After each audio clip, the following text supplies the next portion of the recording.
conforme nós estamos expondo aqui aos domingos, primeira carta de Pedro, hoje no capítulo 3, versículos de 8 até o versículo 12, deste capítulo 3 da primeira carta de Pedro. Guarde no coração a palavra do Senhor.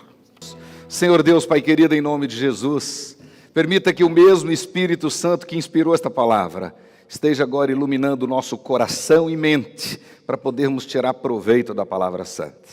Haja, Senhor, poderosamente em cada coração. E todos nós, ó Deus, ao sairmos daqui hoje, saiamos transbordando de alegria e de desejo em fazer a Tua vontade. Sê conosco, ó Deus, faça bater em retirada toda a obra do inferno e tudo aquilo que não agrada ao Senhor. E que o Espírito Santo esteja falando e falando poderosamente.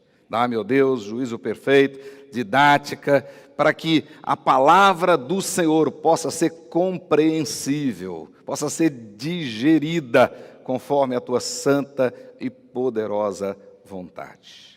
Abençoa, Senhor, todos aqui presentes, a cada família aqui representada, abençoa a Tua igreja, aqueles irmãos e irmãs, os que nos acompanham agora por meio da internet. Permita, Senhor, que a Tua graça poderosa seja multiplicada sobre a vida de cada um e de cada família. E nesta semana que se inicia, quando nós fizemos o propósito de nos quedar diante do Senhor, buscando o Senhor em espírito e em verdade, buscando o Senhor com toda a sinceridade do nosso coração, em favor da nossa amada pátria, do nosso querido Brasil. Abençoa, Senhor, o nosso grande Brasil. Abençoa, Senhor, as autoridades constituídas. Abençoa o povo brasileiro, ó Deus, e desperta a Tua igreja, para que nós possamos ser diferentes e fazer a diferença em o nome de Jesus, para a honra e glória do Senhor. Amém, amém. Glória a Deus, queridos irmãos, já nas últimas mensagens, desde o capítulo 2 da primeira carta de Pedro, a partir do versículo 11, e vai até aqui, este versículo 12 do capítulo 3, nós temos uma sessão inteira na carta de Pedro, tratando a respeito de viver com honra, mesmo no mundo sem honra.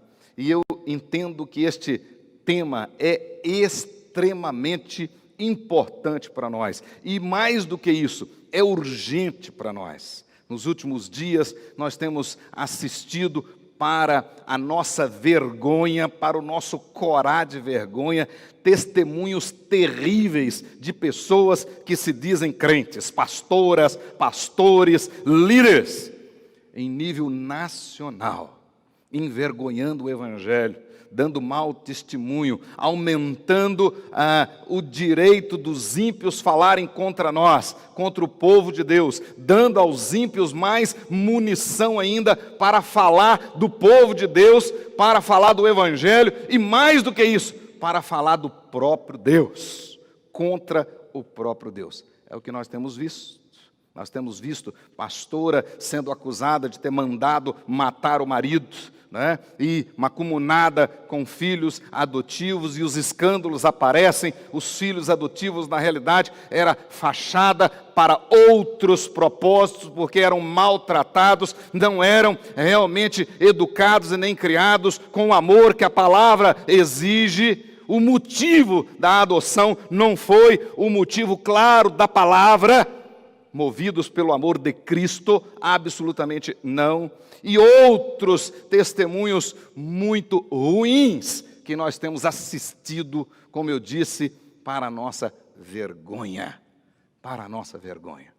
Mas é exatamente isso que Pedro vem falando desde o versículo 11 do capítulo 2. Nós, aqueles que verdadeiramente foram regenerados, lavados no sangue de Jesus, foram lavados no sangue de Jesus, foram regenerados para serem diferentes e para fazer a diferença, a despeito de viverem num mundo indiferente, a despeito de viverem no meio dos ímpios, dos incrédulos. É isso que ele está ensinando. E ele diz que realmente, e como eu faço e falo na chamada para a oração, Pedro deixa claro que sempre foi propósito de Deus chamar um povo para ser exclusivamente dele. E que este povo fosse obediente incondicionalmente à sua palavra. E que esse povo fosse vaso de honra para honrar o nosso Deus, o glorioso Deus, o Deus revelado nas Escrituras. E nós devemos fazer isso vivendo e tendo uma conduta honrosa, exemplar no meio dos incrédulos. Um proceder exemplar. É isso que está no versículo 12 do capítulo 2. Vivam entre os pagãos, vivam entre os ímpios de maneira exemplar. Portanto, é isso que Deus espera de vocês, é isso que Deus espera de mim. É isso que Deus espera da igreja dele, que a igreja dele honre o nome dele já aqui na terra. Aqui e agora. E como nós vimos nas últimas mensagens, nos últimos sermões, Pedro pega 3 exemplos do nosso procedimento exemplar no mundo, de maneira geral. Ele pega o exemplo, precisamos viver de maneira exemplar como cidadãos. E nós aprendemos aqui, precisamos viver de maneira exemplar como empregados ou como patrões. Precisamos viver de maneira exemplar dentro de casa, como cônjuges, como marido ou como mulher. E em todos esses casos, ele diz que nós devemos viver desta maneira. Primeiramente porque é uma ordem, segundo porque é da vontade de Deus. Então, na realidade, dar bom testemunho todos os dias, em todas as circunstâncias, não é um privilégio. Na realidade, é uma ordem, é um dever. O crente, aquele que realmente se diz crente, conhecedor da palavra, e que crê que nasceu de novo e foi lavado pelo sangue de Jesus, esses, e para eles, existe uma ordem clara do Deus que é santo. Sede santos, porque eu sou santo. Deus não aceita nada menos do que isso. No Sermão do Monte, Jesus fez questão de deixar isso claro, que o padrão de Deus é santidade. O padrão de Deus é perfeição. Sede perfeitos, porque o vosso Pai Celeste é perfeito. Então nós precisamos viver a nossa cidadania com honradez. Nós precisamos viver a nossa profissionalidade, ou seja, como profissionais, como empregados, como patrões, de maneira exemplar, porque é uma ordem, porque é da vontade de Deus. Detalhe que Pedro fez questão de dizer, porque é expressão de testemunho. É através desta maneira exemplar de viver que nós vamos dar testemunho. O que você prega, o que você fala de Jesus, precisa ter lastro na sua vida, precisa ter lastro no seu comportamento. Não pode haver diferença do discurso, não pode haver diferença da mensagem pregada aqui do púlpito e a vida que é vivida no dia a dia, lá embaixo, lá no dia a dia, lá no mundo. Não pode. E é isso que nós estamos vendo hoje, para nossa tristeza. A bancada evangélica, deputados que se dizem evangélicos, senadores que se dizem evangélicos, outras autoridades que se dizem evangélicos e aceitam propinas e se corrompem, falam mentira, mentem e fazem de tudo que envergonha até os ímpios. É isso que Pedro está dizendo. Isso que Pedro está dizendo. E nós vivemos num Brasil, num país que se diz cristão, e aí englobando católicos romanos e protestantes e evangélicos, e até mesmo os espíritas se dizem cristãos. Entretanto, líderes de todos esses ramos estão aí na mídia envergonhando o nome de Cristo. Desde o João de Deus, da abadia, em Goiânia, em Goiás, né? Padres, pastores, pastoras, e assim por diante. Então esse tema de Pedro aqui é extremamente contextual, extremamente importante para nós. E nós precisamos prestar atenção. Então, a grande admoestação e exortação de Pedro para os forasteiros, para os estrangeiros, porque é assim que a Bíblia nos considera. Nós estamos aqui de passagem, de fato a nossa cidadania é celestial. Mas enquanto estivermos aqui, diz ele, nós temos que dar testemunho. Como cidadãos, como empregados ou patrões, como cônjuges, porque é uma ordem, porque é da vontade de Deus, porque é expressão de testemunho, e ele vai usar a expressão lá, prática do bem.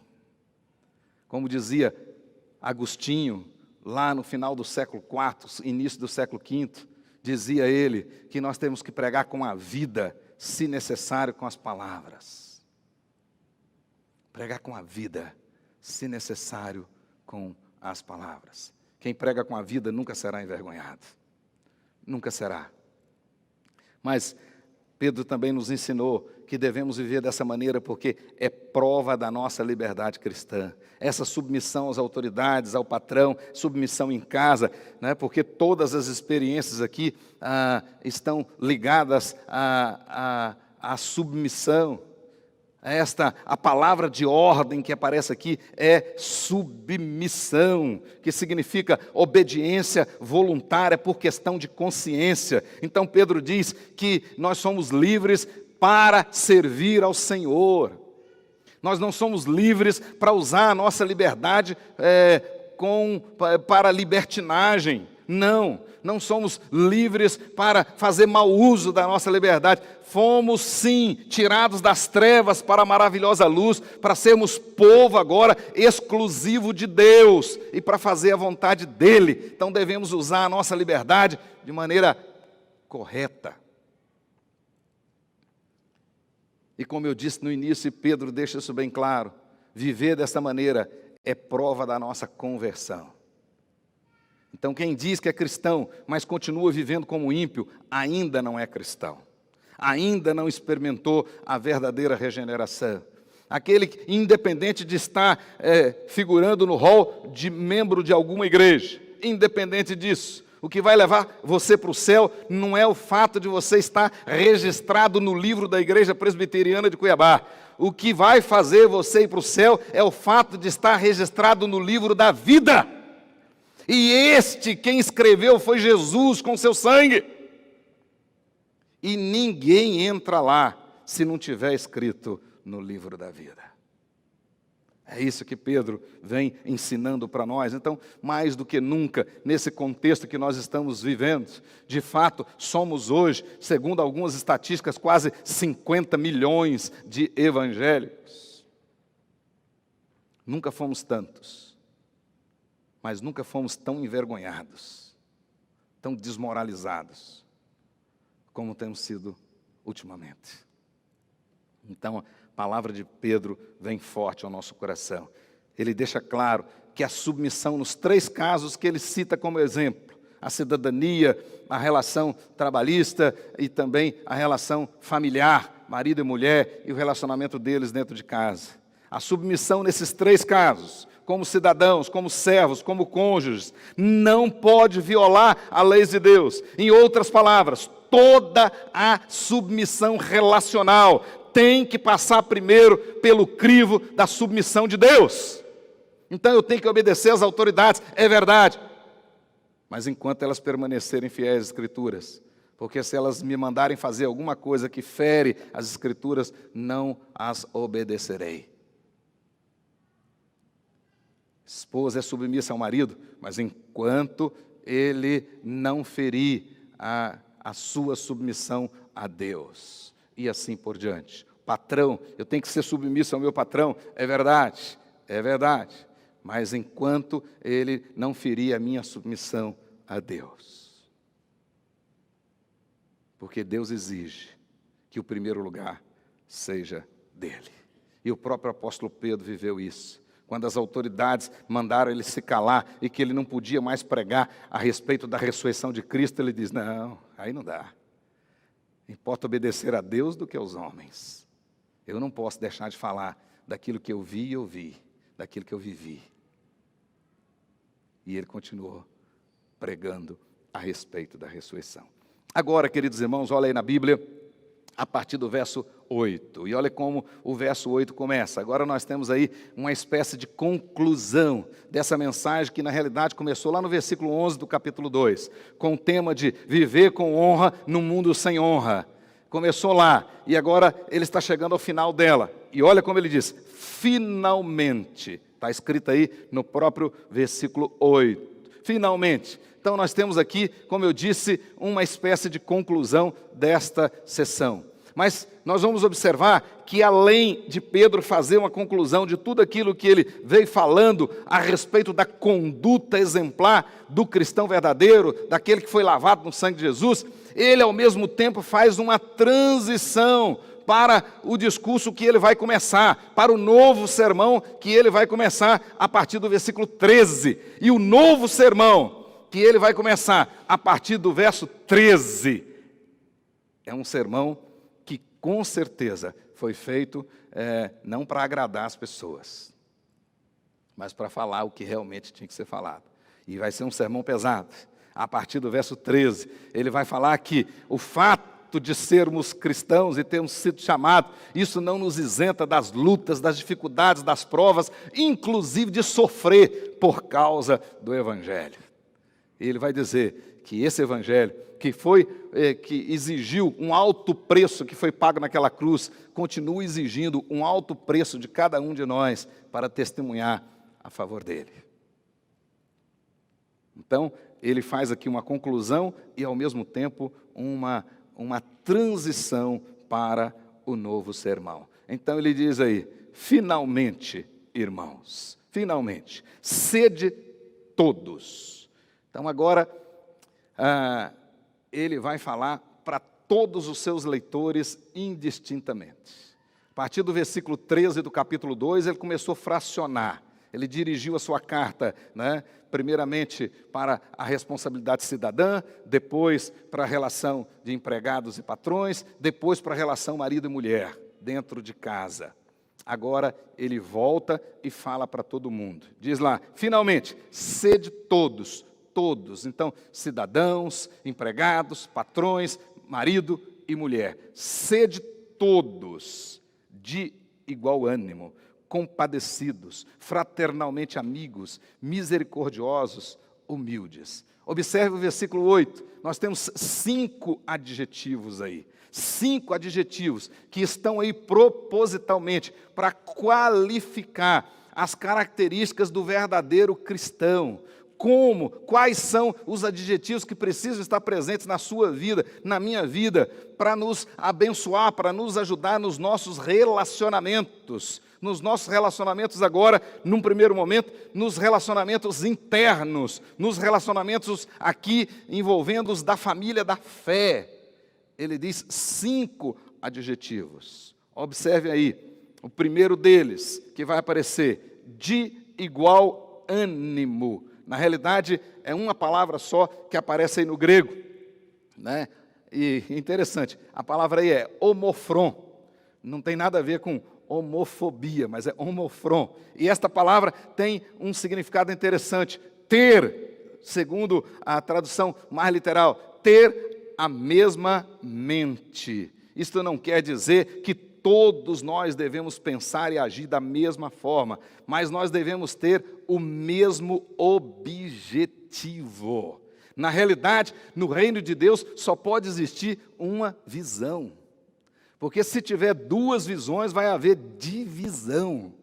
Então, na realidade, o que Pedro está dizendo aqui é que nós temos que ser de igual ânimo, ou seja, ter o mesmo objetivo. O objetivo de todo o contexto aqui é testemunhar do Senhor. Observe bem, testemunhar com o nosso exemplo, com a nossa conduta honrosa. O mundo lá fora vai olhar para a nossa igreja presbiteriana de Cuiabá e nós precisamos mostrar isso para eles. Eles precisam ver que nós estamos andando na mesma direção, buscando o mesmo objetivo, com a mesma esperança, tudo aquilo que Pedro já tinha ensinado lá, tanto no capítulo 1 até o versículo 10 do capítulo 2. Então, diz o apóstolo Pedro, sede todos, de igual ânimo, ou seja, todos,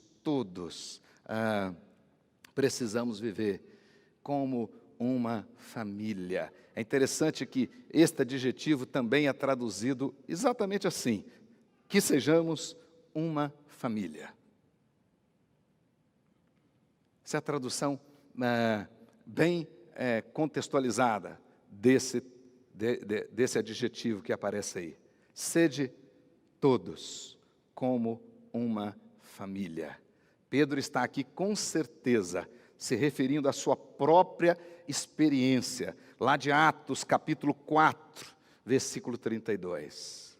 Atos 4, 32 diz assim, da multidão dos que creram, era um o coração e a alma, ninguém considerava exclusivamente sua nenhuma das coisas que possuía, tudo, porém, lhes era comum. Pedro estava lembrando daquela experiência da igreja que nascia, da igreja que estava começando, e agora ele admoesta os seus leitores dizendo, sede de igual ânimo, ou seja, seja como uma família, tenham o mesmo objetivo, sigam na mesma direção. Um não pode puxar para lá e outro para cá, não dá certo, na mesma direção. Segundo adjetivo, segunda palavra que aparece aí, pode marcar na sua Bíblia, compadecidos. Essa palavra usada aqui significa sofrer com o outro. A nossa palavra, no nosso português, a palavra simpático, ela vem daí, né? A palavra no nosso português simpático tem a sua origem nesta palavra grega. Entretanto, nesse texto, a tradução simpático, ou sejam simpáticos, não é uma boa tradução, porque, na realidade, a tradução melhor aqui é sejam empáticos. Empáticos. Ou seja, se preocupe com o outro, sinta a dor do outro, né? Viva realmente as lutas e as dificuldades que o outro está vivendo. Então, de fato, nós fomos exortados já a ser uma família, e agora nós precisamos viver como uma família, sentir realmente, profundamente, a dor do outro, a situação adversa do outro, né? Literalmente a palavra pode ser traduzida, sentir com o outro. E nós somos desafiados a isso. Na realidade, é disso que o apóstolo Paulo está falando lá nas suas virtudes recomendadas, no capítulo 12, no versículo 15, que recentemente estudamos na oração da noite. Alegrai-vos com os que se alegram e chorai com os que choram. Isto que significa ser compadecido. Alegrai com os que se alegram e chorai com os que choram. Terceiro adjetivo que aparece aí, fraternalmente amigos. Fraternalmente amigos. A palavra que aparece aí é literalmente traduzida por amor fraternal. É uma das palavras gregas para amor, e amor fraternal, amor de amigo, mas principalmente amor de irmão. É isso que ele diz para nós. E o quarto adjetivo, misericordiosos. Sede misericordiosos, sede todos misericordiosos. A palavra que aparece aqui, ela é bem semelhante à segunda, já mencionada, compadecidos. As duas são os dois lados da mesma moeda. Ser misericordioso significa ser compassivo, ser compadecido. A ideia de cuidar, de se envolver com as necessidades do outro, significa ter sentimentos profundos em relação ao irmão. Literalmente, significa uma preocupação genuína. Precisamos viver isso aqui dentro. E os outros lá de fora precisam ver isso. Senão nós vamos ficar falando e fazendo um monte de atividades e o resultado será ínfimo. Porque a nossa palavra não terá lastro. E o último adjetivo que aparece nesse verso 8 humildes. Sede humildes. O último fator aqui dessa lista de Pedro é a humildade de espírito. A humildade é, sem dúvida, uma das virtudes mais importantes, mais necessárias na vida de cada crente. Aliás, a humildade é a virtude que nos ajuda a vencer, porque o contrário é o caminho da derrota. A Bíblia diz que a soberba precede a queda, mas os que são humildes, esses serão exaltados. Nós precisamos viver, né, essa humildade de espírito. E a humildade no nosso comportamento. Não tem nada de errado em você ter um carro bonito, uma casa bonita, isso, aquilo, outro. Mas não pode deixar isso encontrar o lugar do seu coração. Não pode deixar isso ser crucial na sua vida, ser indispensável na sua vida. Você veio para esse mundo e não trouxe nada, e sairá daqui sem nada levar. Essa é a grande verdade. Sede humildes. Agora vamos para o versículo 9. O versículo 9 aí nos diz que nós somos chamados. Observe bem o versículo 9. Nos diz claramente que nós somos chamados para revelar o caráter divino. Dentro de casa, aqui na família da fé, mas também lá fora. Observe aí o versículo 9. Não pagando mal por mal, injúria por injúria, antes, pelo contrário, bem dizendo, vírgula, pois para isso mesmo fostes chamados. Nós já estudamos a palavra chamados das mensagens anteriores. Para isso mesmo fostes chamados, a fim de receberdes bênçãos por herança. Você quer ser abençoado? Então observe aqui o que precisa existir na sua vida. Então o que Pedro está dizendo? Ele está dizendo claramente que nós precisamos revelar o caráter divino dentro da nossa família da fé, mas também precisamos revelar o caráter divino lá fora. Lá fora. Deus é invisível, é verdade. E como é que as pessoas lá fora verão Deus? Verão Deus através da sua vida. Da sua vida. É exatamente o que está acontecendo, esses escândalos hoje. Com certeza, aquela experiência de Mahatma Gandhi foi ressuscitada esta semana. Diz a história que alguém chegou para Gandhi e tentou evangelizá-lo. E começou a falar para ele a respeito de Cristo. E de repente ele parou e disse para a pessoa, olha, o seu Cristo eu quero, mas o seu cristianismo eu não quero. O seu Cristo eu quero, o seu cristianismo eu não quero. Porque ele não via coerência entre o que a pessoa falava e vivia. E é o que nós estamos vendo aí. Não há coerência entre o que muitos estão falando e o que eles realmente estão vivendo. E o desafio é revelar o caráter de Cristo aqui dentro e revelar o caráter de Cristo lá fora. Obviamente, estas 5 características, esses 5 adjetivos do versículo 8, né, que devem ser vividos, demonstrados aqui dentro, obviamente eles têm que ser vistos lá fora também, lá com os de fora. Além disso, Pedro aqui no versículo 9, traz outras características. Observe o que ele diz aí. Não pagando mal por mal, ou injúria por injúria, antes pelo contrário, bem dizendo. Como eu acabei de dizer, o desafio aqui é revelar o caráter de Deus. E nesse caso, o caráter de Deus significa pagar o mal com o bem, pagar o insulto com cortesia. Queridos irmãos, observe bem aqui 3 coisas interessantes. Pagar o mal com o mal, pagar injúrias com injúrias, isso é humano. Isso é da nossa natureza humana.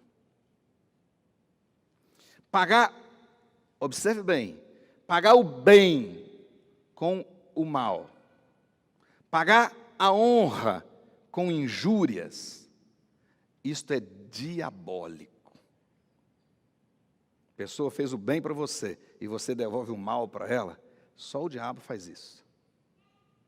A pessoa te honrou e você a desonra, só o diabo faz isso.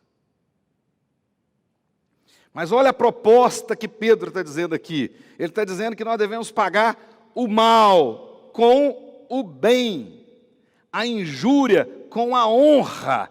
Isto só é possível se você já foi lavado pelo sangue do Cordeiro. Porque isso é divino. Isso é uma característica de Deus. É isso que Deus fez conosco. Nós fizemos o mal e Ele nos abençoou com o bem. Nós estávamos longe dEle, mas Ele, por meio de Jesus, seu Filho, nos aproximou dEle. Então é isso que Pedro está nos ensinando. É assim que a gente revela o caráter de Deus lá fora. As pessoas fazendo mal para você e você devolve o bem para elas. As pessoas falando de você, você honra aquelas pessoas. Não retribua, não fala mal delas também. Não. Queridos irmãos, muitas vezes na nossa vida, a nossa melhor arma é o nosso silêncio. A nossa justiça, muitas vezes, é o nosso silêncio. E a Bíblia diz assim: quando mentindo disserem todo mal contra vós, regozijai-vos, porque grande é o vosso galardão nos céus. Não se preocupe. Cumpra a palavra. É assim que Paulo ensinou. Isto que Pedro está falando aqui, certamente ele está replicando Paulo. Pode anotar na sua Bíblia. 1 Coríntios, capítulo 4, versos 12 e 13. Lá está escrito assim: quando somos injuriados, bendizemos. Quando perseguidos, suportamos. Quando caluniados, procuramos conciliação. Até agora, temos chegado a ser considerados lixo do mundo, escória de todas. Mas Deus está sendo glorificado. É assim que tem que ser. E Pedro então fecha essa sessão e encerra essa parte aqui, citando dos versículos 10 até o versículo 12, ele está citando aí Salmos 34, versos 12 a 16. Então, na realidade, nós temos aqui uma citação de Salmo 34, de 12 a 16, e diz assim: pois quem quer amar a vida e viver dias felizes, refreie a língua do mal e evite os lábios de falarem dolosamente. Aparte-se do mal, pratique o que é bom, busque a paz, empenhe-se em alcançá-las. Todos juntos vamos ler o verso 12? Porque os olhos do Senhor e os seus ouvidos estão abertos às suas súplicas, mas o rosto do Senhor está contra aqueles que praticam o mal. Precisa de um motivo melhor do que esse para você viver uma vida exemplar? Os olhos do Senhor estão sobre os justos. O Senhor tem prazer em ouvir as suas orações,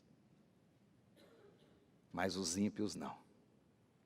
Citando o Salmo 34, na realidade, Pedro faz aqui um destaque de 4 orientações, 4 dicas conclusivas aqui, para nós podermos ser felizes, mesmo nesse mundo ímpio, nesse mundo contaminado. Primeira maneira de quer ser feliz, então, ao invés de você ir lá na livraria e comprar lá um livro de autoajuda, eu estou te oferecendo aqui ajuda do alto. Ao invés de você ir lá e comprar um livro, 10 passos para a felicidade, aqui na Bíblia, Pedro fala de 4 para você ser feliz. Apenas, mais fácil. Para que 10, se você pode fazer com 4? E o primeiro deles, refreia a tua língua do mal. Tem muita gente que sofre porque fala demais. Quer ser feliz? Fale pouco. Já dizia meu avô, Quem fala muito dá bom dia cavalo. Fale pouco. Tiago diz que nós temos que ouvir muito, o dobro, né? E falar menos. E se irá muito menos ainda. Primeira coisa, refreia a tua língua do mal. Segundo, evite que os seus lábios falem dolosamente. Né? Quando você estiver num grupinho e a conversa começar a esquentar, sai de perto.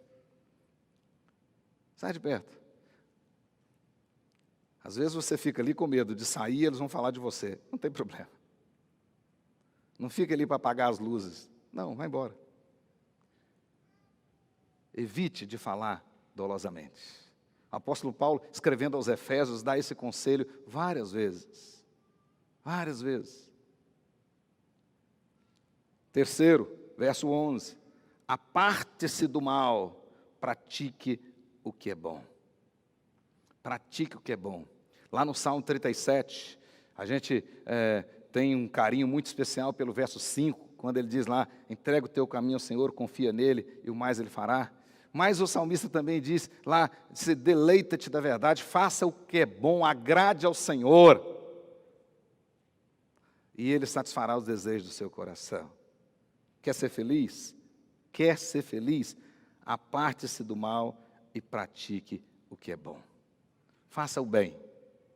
Tem um ditado antigo que diz aí, né? Faça o bem sem olhar quem. Faça o bem. Faça o bem. Você vai ser feliz. A Bíblia diz, e o apóstolo Paulo fala que foi Jesus quem disse, né? É melhor dar do que receber. Faça o bem. Você vai ser feliz. Você vai encontrar uma razão para viver. Faça o bem. E por último, busque a paz e empenhe-se em alcançá-la. Seja um pacificador, um fazedor de paz. Busque a paz. Lá nas virtudes recomendadas do capítulo 12 de Romanos, Paulo diz, enquanto depender de vós, tende paz com todos os homens. Eu não posso impedir que fulano de tal me tenha como inimigo dele. Eu não posso. Mas eu não posso tê-lo como meu inimigo. Enquanto depender de mim, eu vou fazer de tudo para ter paz com todos.